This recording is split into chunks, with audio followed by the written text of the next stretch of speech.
नमस्कारम। आप सभी को मेरा सादर प्रणाम। श्री रामचरितमानस की एक पंक्ति है, कर्म प्रधान विश्व रचि राखा, जो जस करहि सो तस फल चाखा। अर्थात संपूर्ण सृष्टि में कर्म की प्रधानता है, कर्म ही मुख्य है। अतः जो जैसा कर्म करता है उसको वैसा ही फल मिलता है। अपरोक्षानुभूति के 38वें श्लोक में आचार्य श्री आदि शंकर ने वेद वर्णित कर्म कांड के आधार पर यह समझाने का प्रयास किया है कि हम यह शरीर नहीं है।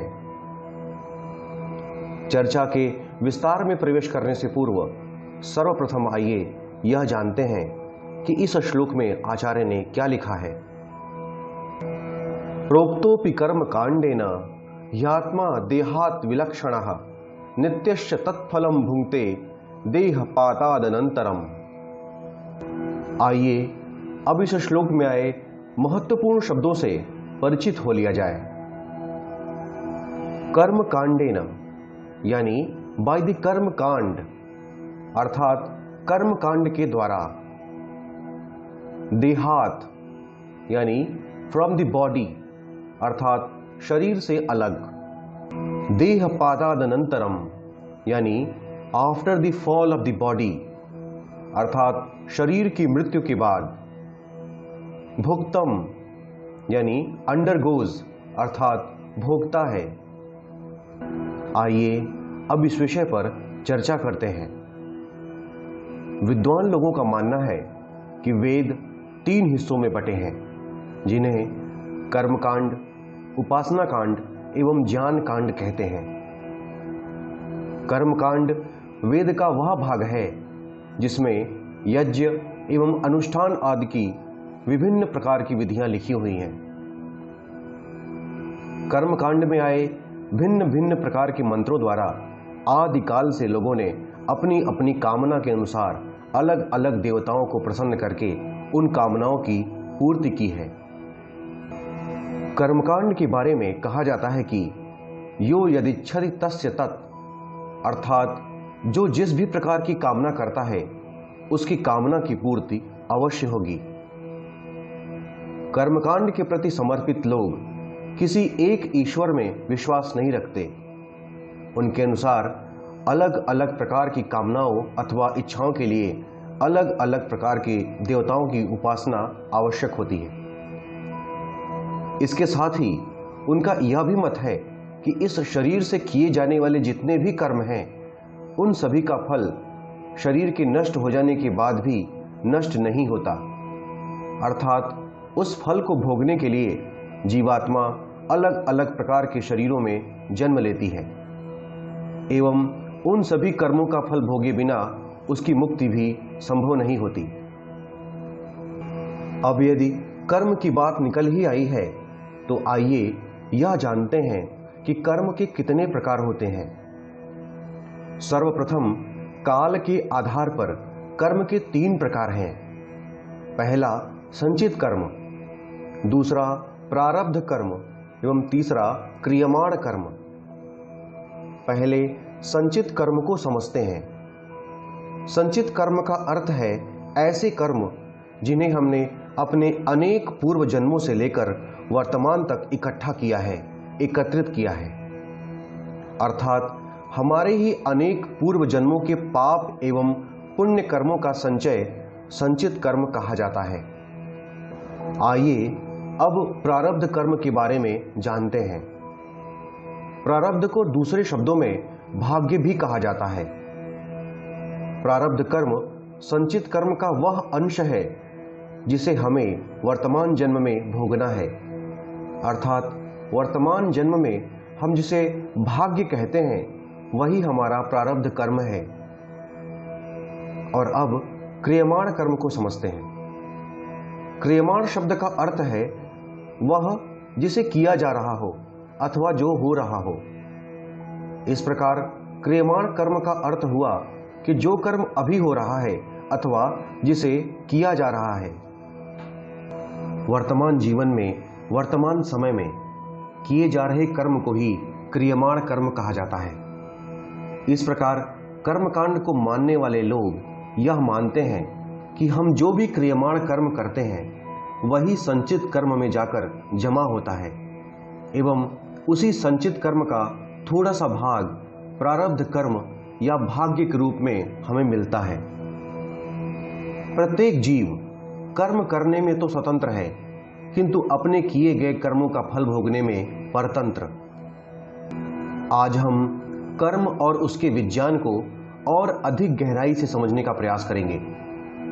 अभी तक हमने कर्म के जितने भी प्रकारों की चर्चा की है वे सभी कर्मकांड को मानने वालों के हैं। आइए अब हम गीता के अनुसार स्वयं भगवान के द्वारा परिभाषित कर्म के प्रकार को देखते हैं। गीता के 4 अध्याय में भगवान ने कर्म के 3 प्रकार बताए हैं। इसमें पहला है कर्म, दूसरा है विकर्म और तीसरा है अकर्म। जो क्रियाएं शास्त्र विहित है अर्थात जिनका समर्थन शास्त्र करते हैं उन्हें फल प्राप्ति की इच्छा से करना ही कर्म कहा जाता है। इसी प्रकार जिन कर्मों को शास्त्र मना करते हैं अर्थात जो कर्म शास्त्र द्वारा निषिद्ध हैं उन्हें फल प्राप्ति की इच्छा से करना विकर्म कहा जाता है। आइए अब अकर्म को समझते हैं। जिस भी कर्म को बिना फल प्राप्ति की इच्छा से किया जाए वही कर्म अकर्म कहा जाता है अर्थात संकल्प रहित कर्म ही अकर्म है।